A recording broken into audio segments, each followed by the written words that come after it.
예수님의 모습이 이 여인의 모습이어야 되고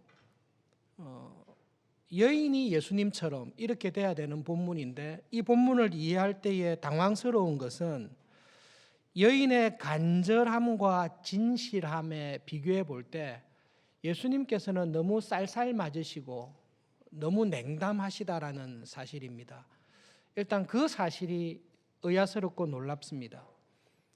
그리고 결론적으로 예수님께서 하신 말씀이 있는데, 예수님께서 그렇게 쌀쌀 맞고 냉담하게 했으면 마지막에 예수님께서 여자를 불러서 미안하다, 내가 좀 쌀쌀 맞게 해서 미안하다, 내 본심이 아니었다, 예수님께서 냉담하고 쌀쌀 맞은 것에 대해서 사과하시고 그렇게 해결하실 것 같은데, 마지막 결론이 어떻게 됐는가 하면 내가 쌀쌀 맞고 냉담했던 게 잘못되었다라는 말씀은 전혀 안 하십니다.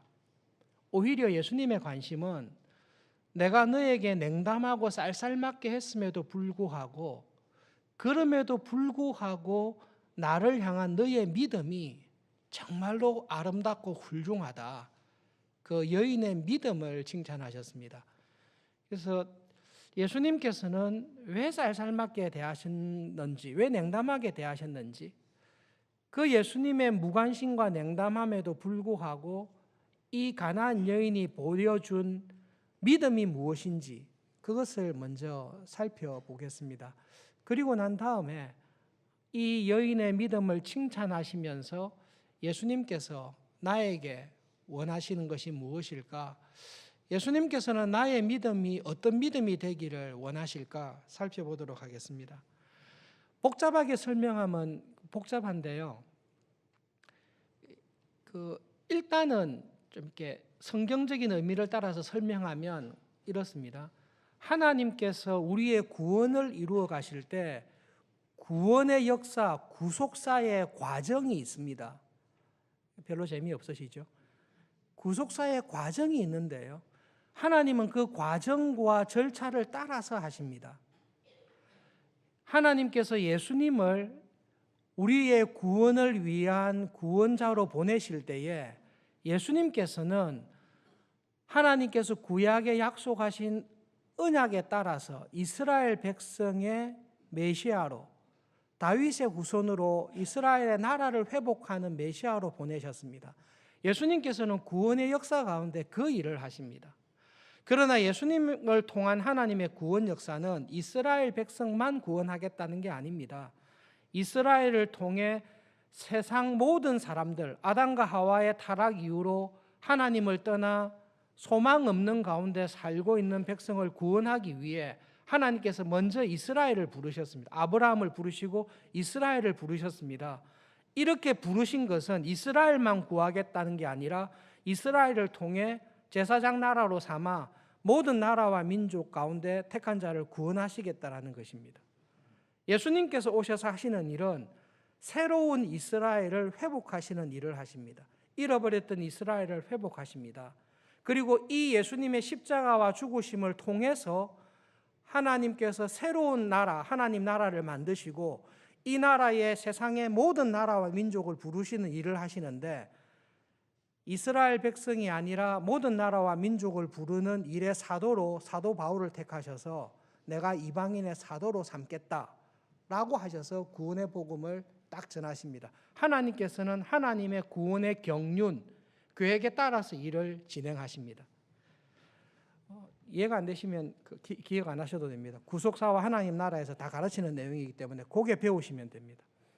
오늘 왜 예수님께서 이 여자에게 쌀쌀맞게 됐나를 설명하면 이렇게 하시면 됩니다. 우리나라 대통령이 일본이나 중국에 방문을 갔다고 생각해 보십시오. 가까운 일본을 갔습니다. 혹은 중국에 갔습니다. 혹은 멀리 미국에 갔다고 해보십시다. 그런데 일본 사람이 우리나라 대통령에게 와서 요청하는 겁니다. 대한민국 국민은 다 국민연금을 받는다고 하는데 나에게도 국민연금을 주십시오. 일본 사람이 그렇게 요청을 합니다. 중국에 갔는데 중국에 있는 대한민국 사람이 아니라 중국 사람이 우리나라 대통령에게 내가 중국 사람인데 왜 대한민국 국민이 다 받는 연금을 나에게 안 줍니까? 나에게 연금을 주십시오. 그렇게 이야기하면 뭐라고 하겠습니까? 당신은 자격이 없다고. 대한민국 연금은 대한민국 국민이 받는 거지 중국 사람이 받는 거 아니라고. 그것이 당연한 일입니다. 예수님께서 지금 이스라엘 영토 밖으로 나가셨습니다. 지중해 연안인 두로와 시돈 지역으로 나갔습니다. 이 두로와 시돈 지역에 있는 한 가나안 여인, 헬라인이고 태어날 때부터 하나님의 언약의 바깥에 있는 사람입니다. 수로보니게 여인이라고 마가복음에 나오는데요. 이 여인이 예수님을 향해서 이렇게 이야기합니다. 주여, 나에게 은혜를 베풀어 주십시오. 주여라는 말은 나의 하나님이라는 말이거든요. 이스라엘 백성들이 예수님을 향해, 하나님을 향해 주님, 나의 하나님이십니다 고백하면 하나님께서 맞아, 너는 내 백성이야, 내 언약의 백성이라고 인정을 합니다. 그런데 이방 여인이 예수님을 향해, 하나님을 향해 하나님이 나의 하나님이십니다 라고 이야기하면 말이 됩니까? 예배드리고 있는 저희 정현이, 저희 아들이 저보고 아버지 하면 제가 오 아들아 이렇게 반응합니다. 그런데 이민규 집사님께서, 표현이 잘못됐네요, 학연이가 저를 향해 아버지라고 하면 정신이 있냐? 나는 너의 아버지가 아니야. 너는 나의 아들이 아니야. 수로보니게 여인이, 가나안 여인이 예수님에게 와서 주님, 나의 하나님, 나에게 은혜를 베풀어 주십시오라고 할 때 그 말 자체가 말이 안 되는 소리를 하고 있는 것입니다. 예수님께서 당연히 귀를 안 기울이시죠. 놀라운 것은 이 가나안 여인도 자기가 주님 앞에 가서, 예수님 앞에 가서 은혜 받을 자격이 없다라는 것을 고백하고 있습니다. 예수님을 향해 다윗의 자손이여 나를 도와주십시오라고 하는데, 다윗의 자손으로 온 메시아는 이스라엘의 메시아이지 두로와 시돈의 하나님의 언약의 바깥에 있는 사람의 구원자가 아닙니다. 이 여인도 알고 있습니다. 근데 놀라운 것은 이 여인에게는 예수님을 향한 믿음이 있습니다. 백부장 고넬료에게도 놀라운 믿음이 있었고 이 가나안 여인에게도 예수님을 향한 놀라운 믿음이 있었는데 그건 참으로 하나님의 은혜입니다. 예수님에 관한 소문을 들었을 것입니다. 자기의 딸이 귀신에 들려 있습니다. 여러분 성경을 보시면 자기의 딸이 귀신 들려 있는 상태에 있는 것이 아니라 자기의 딸에게 귀신이 들어간 것을 압니다. 이게 질병이 아니라 귀신이 들어간 걸 압니다. 그런데 이 들어가 있는 귀신이 tormented by a demon 이렇게 되어 있는데요. 그 딸 안에 들어가 있는 귀신이 딸을 고문하듯이 괴롭히고 있는 것을 이 엄마가 계속 보고 있는 것입니다. 주중에 영아부나 유치부에 있는 어린 자녀들이 응급한 일이 있어서 응급실에 가거나 병원에 입원하면 이렇게 서로 카톡도 연락하고 벤트도 하고 교육자들한테도 기도해달라고 오는데요. 아이가 아파서 응급실에 가서 고통스러워하면 그것을 바라보는 어머니의 마음이 더 아픕니다. 남편들은 죄송한데요. 남편들은 좀 회개해야 돼요. 무덤덤해요. 그런데 어머니는 그 딸의 고통이 자기 고통보다 더 아픕니다. 그러다가 예수님에 관한 소문을 딱 들었습니다. 그리고 놀랍게도 그 예수님이 자기가 사는 지역으로 소리 소문 없이 왔다라는 것을 들은 거예요. 예수님께서는 쉬러 가셨어요. 예수님은 사역하러 가신 거 아니에요. 예수님의 주된 사역은 이스라엘에 잃어버린 자들, 유다와 사마리아와 예루살렘, 이스라엘과 유다에 잃어버린 사람을 위해 사역하러 오셔서 무슨 일이 있어서 쉬든지 피하러 가셨는데 아무런 관계없는 여인이 와가지고 자기를 향해 주여라고 부르고 떡 달라고 이야기를 하고 있습니다. 예수님께서 냉담하게 대하십니다. 성경에 보시면 한마디 대꾸도 안 했습니다. 이 여인이 예수님이 숨어서 있는 집에까지 찾아와서 예수님이 이동하실 때 뒤따라오면서 한 번도 쉬지 않고 예수님 뒤따라오면서 계속 이야기합니다. 예수님, 내 딸을 불쌍히 여겨주십시오. 나의 하나님, 나를 불쌍히 여겨주십시오. 다윗의 자손으로 오신 예수님, 나를 불쌍히 여기십시오라고 길 가는 내내 따라다니면서 소리 지르는데 예수님은 뒤돌아보지도 않고 한마디 대꾸도 하지 않고 무시하시고 가십니다. 보통 우리라면 소문으로 들었던 예수가 아니구나, 저 인간 진짜 매정하구나, 갈 수도 있습니다. 집으로 들어가 버렸어요.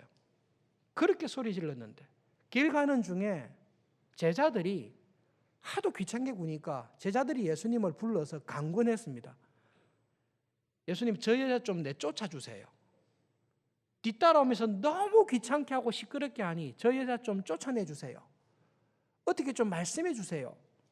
그때 예수님께서 제자들에게 하신 말씀이 있습니다. 저 여자가 나를 도와달라고 계속 이야기하는데 나는 이스라엘 집에 잃어버린 양 외에는 다른 데로 보내심을 받지 않았다. 저 여자는 내하고 상관없다. 나의 사역, 하나님께서 나를 보내주셨을 나로 하여금 사역하라고 하신 것은 이스라엘의 잃어버린 자들을 구원하는 거지, 아직 이방인을 향한 구원은 하나님의 경륜을 볼 때에 아직까지 아니다. 나의 사역은 이스라엘의 잃어버린 자들을 구원하는 것이다.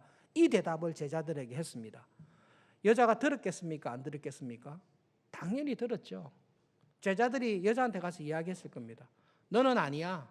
예수님은 너같이 아무런 관계없는 언약의 백성 바깥에 있는 너를 위해 오신 게 아니라 이스라엘의 잃어버린 자를 구원하기 위해서 오셨고 지금 시시로 가셨으니까 너는 그냥 집에 가라. 분명히 이야기를 했을 것입니다. 한때 힘을 다해서 하나님께 간구하고 기도한 적이 있는데요, 우리의 기억 속에 하나님께서 내 간절한 기도에 이런 방구도 안 하고 내 기도를 안 들어준 적이 있을 것입니다. 그것이 우리들의 신앙생활에는 썬뿌리가 됩니다. 내가 그때 그렇게 기도했는데 하나님께서 이런 방구도 하지 않았을 뿐만 아니라 안 들어줬다. 그러면 우리는 하나님을 배반하지는 않더라도 하나님을 간절히 찾지는 않습니다. 그게 썬뿌리로 있습니다. 이 여인이 제자들을 통해 예수님의 답을 들었습니다.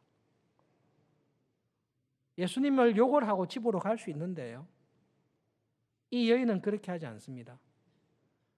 예수님 앞에 나와 절했다라고 26절에 나와 있습니다.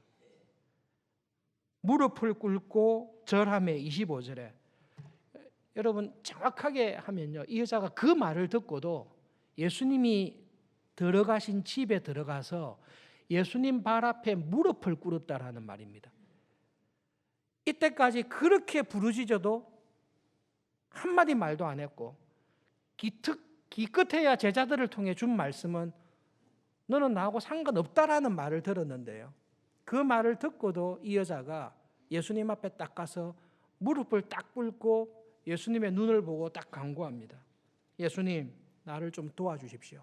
나에게 은혜를 주십시오.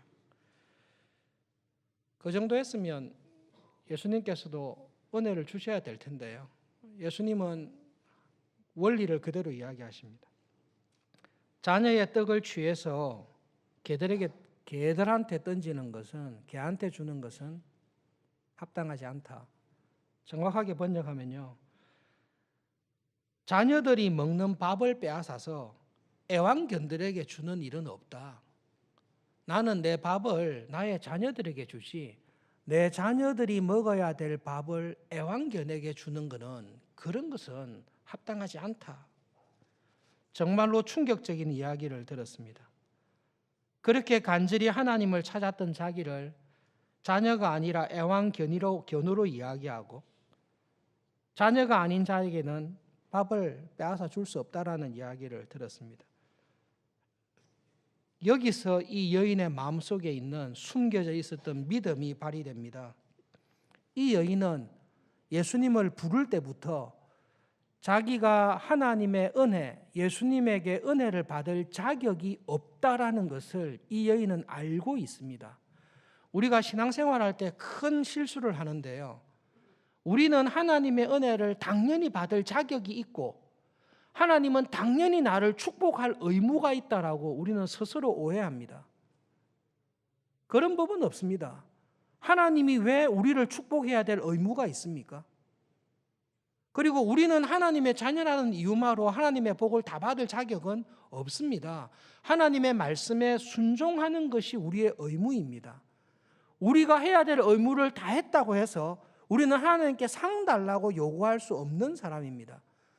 오히려 하나님께서는 우리에게 종이 하루 종일 밭에서 일하고 와서 주인의 저녁을 다 차리고 난 다음에 자기의 밥을 먹을 때에 저는 해야 될 일을 했을 뿐입니다. 그것이 하나님과 우리의 근본적인 관계입니다. 이 여인은 예수님께서 그 말을 했을 때 100% 공감합니다. 예수님 맞습니다. 저는 이방 여인입니다. 저는 가난한 사람입니다. 제가 예수님을 나의 하나님이라고 부를 자격이 없다는 것 알고 있습니다. 다윗의 자손이여라고 했을 때 제가 다윗의 자손과 무관한다는 거 저도 알고 있습니다. 예수님께서 저를 애완견이라고 하셨는데요. 감사합니다. 들깨나 사냥개가 아니라 집에서 키우는 애완견으로 비유하셨듯이 저는 자녀가 아니라 애완견과 같습니다. 저에게는 자격이 없습니다. 여러분, 이것이 사실입니다. 그런데 이 여인은 이 고백을 하고 난 이후에 예수님도 깜짝 놀랄 만한 믿음을 고백합니다. 예수님, 애완견에게 자녀가 먹는 밥을 빼앗아 달라는 거 아닙니다. 그런데 애완견도 자녀들이 먹다가 밥이나 반찬을 흘릴 때 밥상에서 떨어지는 것들은 애완견들도 먹을 수 있지 않습니까? 예수님께서는 애완견들에게 자녀의 밥을 빼앗아 줄 수는 없다 할지라도 자녀의 밥상에서 떨어지는 부스러기들을 애완견들에게는 주실 수 있는 그런 은혜와 자비의 주님이지 않습니까? 제가 원하는 것은 그거를 원합니다. 밥을 빼앗아 달라는 게 아니라 그 밥을 받을 자격이 없다는 것 압니다. 그러나 떨어지는 부스러기라도 주시면 족합니다. 저는 그 부스러기 은혜만으로도 능히 주님께서 제 딸을 고치시고 귀신 들린 저 고통받는 자리에서 내 딸을 살리실 줄을 믿습니다. 저는 예수님께서 그런 분이신 것을 믿습니다. 예수님께서 저에게 한마디 말도 안 하고 내가 그렇게 간구했을 때 응답한 적도 없고 오히려 나에게 쌀쌀맞은 말씀을 하셔서 들려주셨지만 저는 예수님의 본심이 저를 불쌍히 여기시고 부스러기의 은혜를 주실 분이라고 저는 믿습니다. 저는 그거면 족합니다. 이게 이 여인이 가지고 있는 믿음입니다. 예수님께서 이 여인의 믿음을 보시고 정말로 기뻐하고 놀랐습니다. 이 여인이 예수님께 이야기할 때 어떻게 이야기했겠습니까?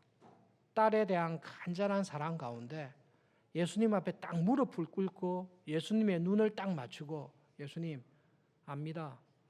저는 애완견과 같습니다. 그러나 저는 예수님께서 자녀의 밥상에서 떨어지는 부스러기 은혜를 애완견에게 능히 주실 분이라고 저는 분명히 믿습니다. 저는 그 믿음이 있었기 때문에 한마디 말씀 안 하시고 나의 간구에 전혀 미동하지 아니하시고 나에게 매몰차게 이야기하신다 할지라도 저는 주님의 마음이 하나님의 본심이 어떠한지를 압니다. 사도 바울이 로마서 8장 32절에 이렇게 말씀하십니다. 자기 아들을 아끼지 아니하시고 자기의 독생자를 아끼지 아니하시고 십자가에 내어 죽게 하신 하나님께서 그렇게 큰 사랑을 보여주신 하나님께서 그 아들과 함께 다른 하찮은 것들 우리가 광고하는 하나님 건강을 주십시오. 하나님 내 삶을 도와주십시오. 그런 은혜를 주지 않겠습니까? 이 믿음이 여인에게 있습니다. 예수님께서 이 여인의 믿음을 보시고 크게 칭찬하십니다. 내가 살살 맞은 거 미안하다 그렇게 말씀하지 않았습니다. 아, 여자야, 너는 정말로 믿음이 좋구나. 정말로 믿음이 좋구나.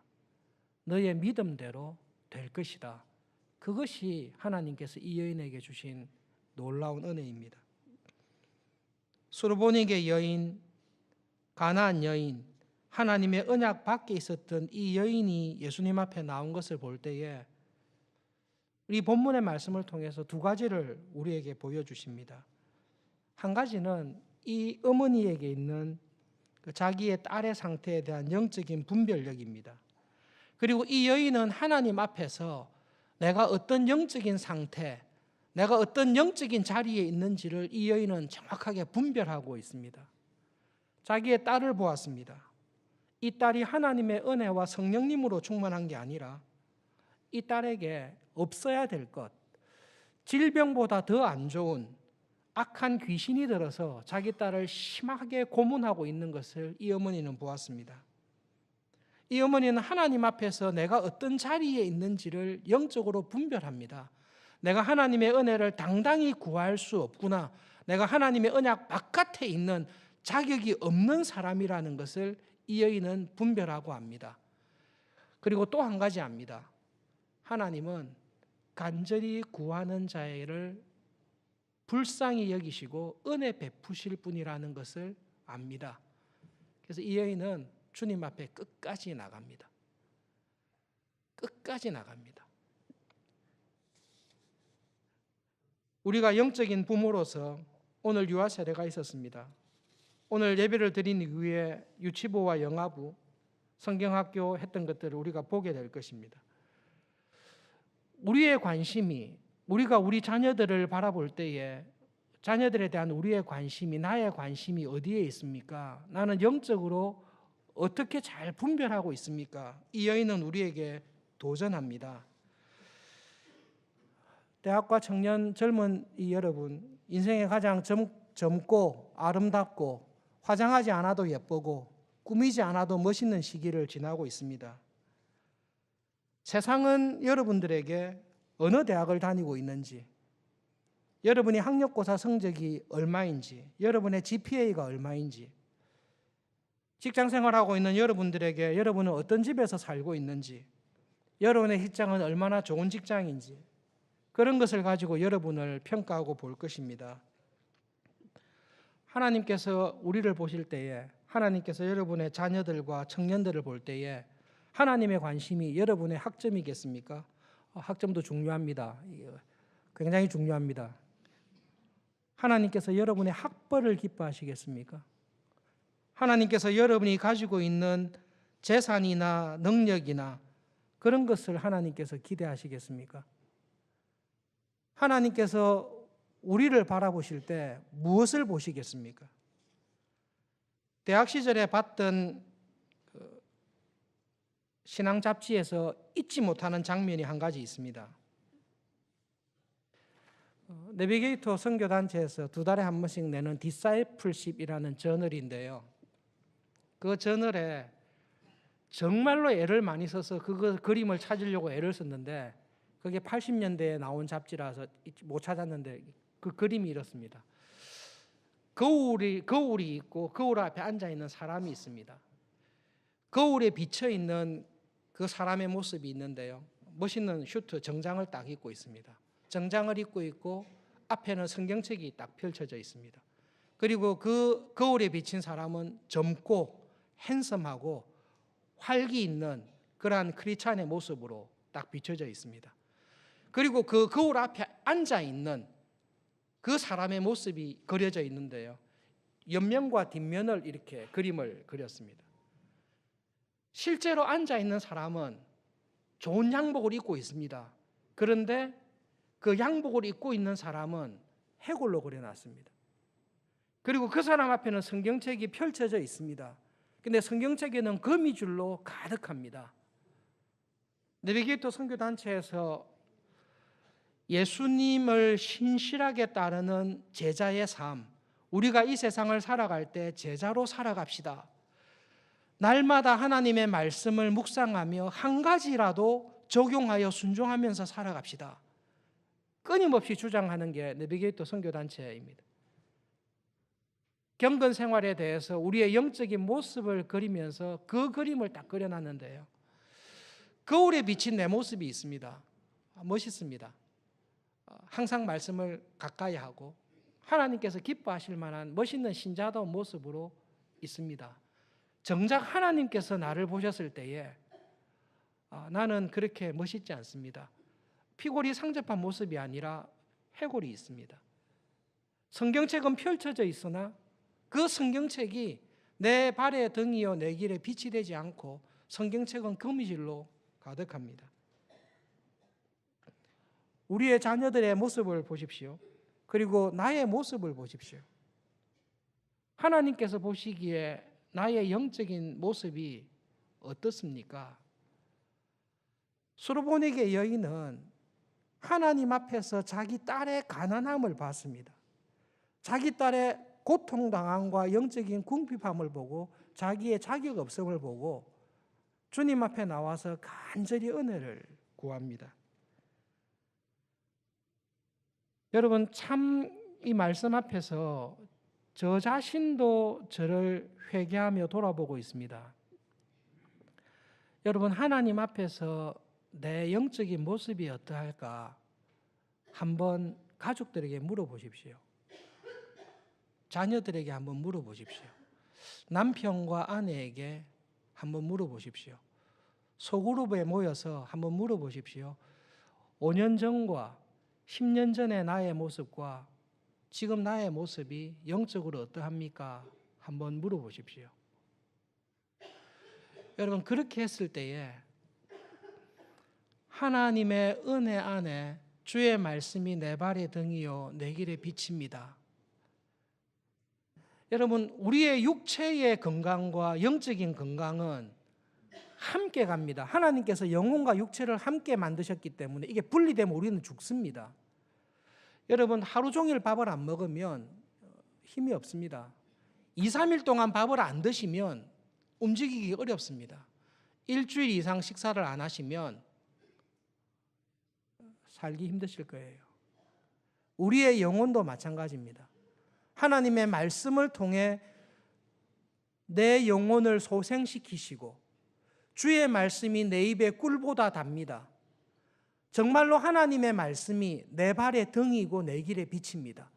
내가 이때까지 살아온 삶을 볼 때에 하나님의 말씀으로 저를 인도해 주셨습니다. 어떻게 해야 될지 모르는 그 순간에 하나님의 말씀으로 저의 발걸음을 붙잡아 주셨습니다. 이 고백과 간증이 있습니다. 그러나 5년을 살고 10년을 살고 모태신앙으로 수십 년을 살았는데 내 인생을 돌아볼 때에 주의 말씀이 내 발의 등이었던 적도 내 길의 빛이었던 적이 가물가물합니다. 여러분, 영적으로 정체되어 있고 영적으로 잠들어 있으면 문제가 없는 게 아니라 반드시 문제가 일어나게 되어 있습니다. 요한계시록 3장에 있는 말씀을 마지막으로 살펴보겠습니다. 교회에 대해 주시는 말씀인데요. 신약성경 402페이지 요한계시록 3장 17절과 18절 말씀을 함께 읽겠습니다. 요한계시록 3장 17절과 18절 같이 봉독하겠습니다. 내가 말하기를 나는 부자라 부요하여 부족한 것이 없다 하나 내 공고한 것과 가련한 것과 가난한 것과 눈먼 것과 벌거벗은 것을 알지 못하는도다. 내가 너를 권하노니 내게서 불로 연단된 금을 사서 부요하게 하고 흰옷을 사서 입어 벌거벗은 수치를 보이지 않게 하고 안약을 사서 눈에 발라 보게 하라. 교회가 마지막 이 땅에 두신 교회가 교인들이 하나님 앞에서 거울에 비친 자기의 모습을 이야기하고 있습니다. 아, 거울에 비친 나의 모습을 보니 영적으로 나는 부유하구나. 영적으로 받은 은혜도 풍족하고 나에게 주신 은혜가 넉넉하여 나는 부족함이 없구나. 라오디게아 교인들은 그렇게 생각을 하고 있었습니다. 그런데 불꽃 같은 눈으로 우리의 영혼의 상태를 정확하게 아시는 주님께서 라오디게아 교인을 향해 하시는 말씀이 있습니다. 내가 볼 때 너는 너무 가난하구나. 너는 하나도 입은 것이 없어서 벌거벗은 채로 그렇게 지내고 있구나. 네가 영적으로 얼마나 가련한지, 네가 얼마나 영적으로 공고한 중에 있는지 네가 그것을 모르고 있구나. 더 안타까운 것은 너는 네가 그렇다라는 것을 보지 못하는 영적으로 눈이 감겨져 있구나. 예수님께서 안타까운 마음으로 자기의 지체가 된 몸인 교회를 향해서 하고 계십니다. 여러분, 내 모습을 보십시오. 내 안에 무엇이 가득합니까? 우리의 성품이나 기질은 잘 바뀌지 않습니다. 그러나 우리 안에 하나님의 은혜가 거하시면 기믹도 깡패도 하나님의 말씀으로 사람이 변화되는 것이 성령님께서 우리와 함께 하시는 은혜입니다. 다른 사람을 대할 때에 항상 비판하고 시기하고 미워하는 마음으로 내 마음에 아직도 충만합니까? 그것이 여전히 고쳐지지 않습니까? 그렇게 가시유의 기운에 내가 사로잡혀 있습니까? 내가 가난하기 때문입니다. 여기에 있는 말씀 그대로입니다. 내가 하나님의 앞에서 가난합니다.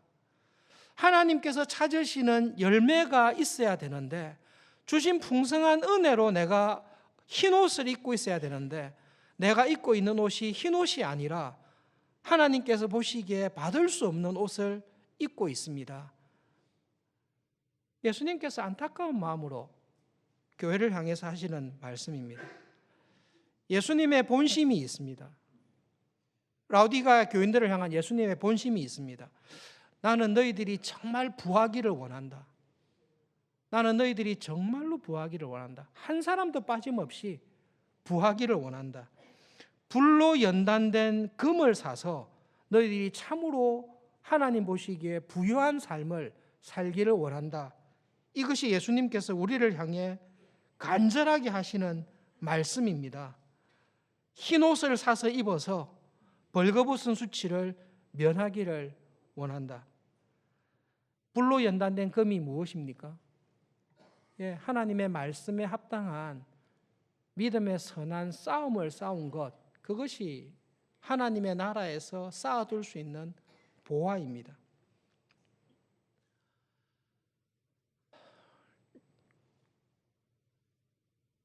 여러 광고 가운데 시에라리온에 급작하게 당한 산사태와 아무 이유 없이 억울하게 죽었던 많은 사람들에 대한 광고를 보실 것입니다. 그 사람들이 예수님을 믿는 사람이든 믿지 않는 사람이든 교회가 이 땅에서 해야 될 일이 있습니다.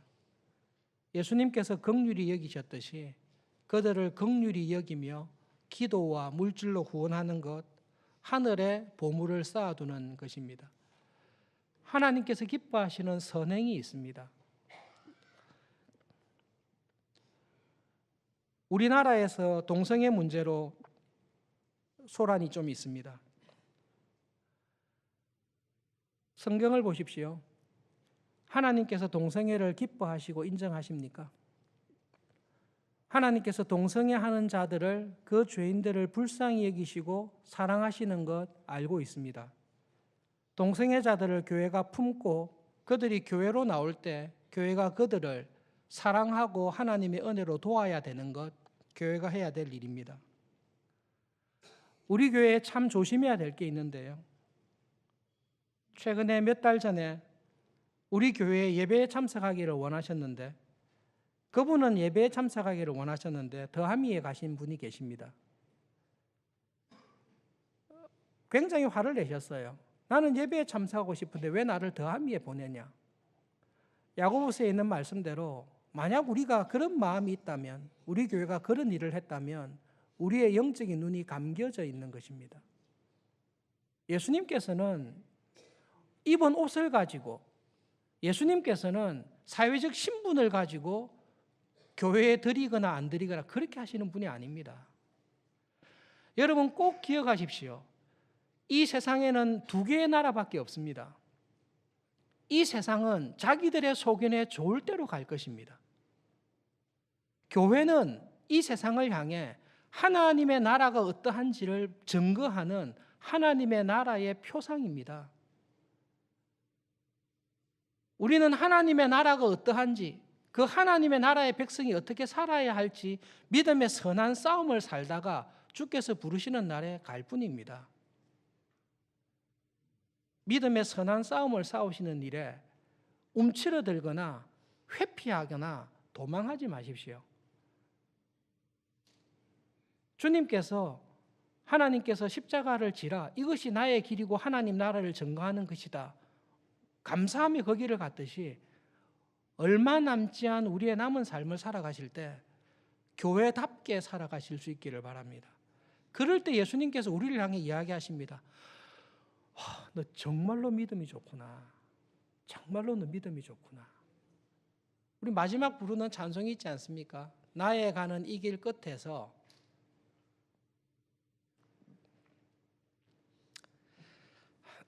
감정을 진정하고 나의 가는 이 길 끝에서 우리는 주님을 볼 것입니다. 그 주님께서 나의 믿음의 선한 싸움을 보시고 두 팔을 벌려서 나를 맞이해 주실 것입니다. 전부 다 그런 분이 되시기를 진심으로 바랍니다. 기도하겠습니다. 예수님, 정말로 주님 공생의 기간 가운데 예수님의 마음에 너무 드는 오 여자여 너의 믿음이 정말로 크도다. 정말로 기뻐하시는 그 가나안 여인을 만나서 기뻐하셨듯이 하나님 오늘 이 자리에 예배드리는 한 사람 한 사람이 그와 같은 믿음의 삶을 살다가 이 땅에서의 믿음의 경주를 마치고 주님을 만나는 그런 믿음의 사람들, 옥토에 떨어진 씨와 같은 믿음의 사람들이 되도록 저희들을 붙잡아 주시고 축복해 주십시오. 우리 서울중앙교회가 그런 교회가 되도록 축복해 주십시오. 예수님의 이름으로 기도합니다. 아멘.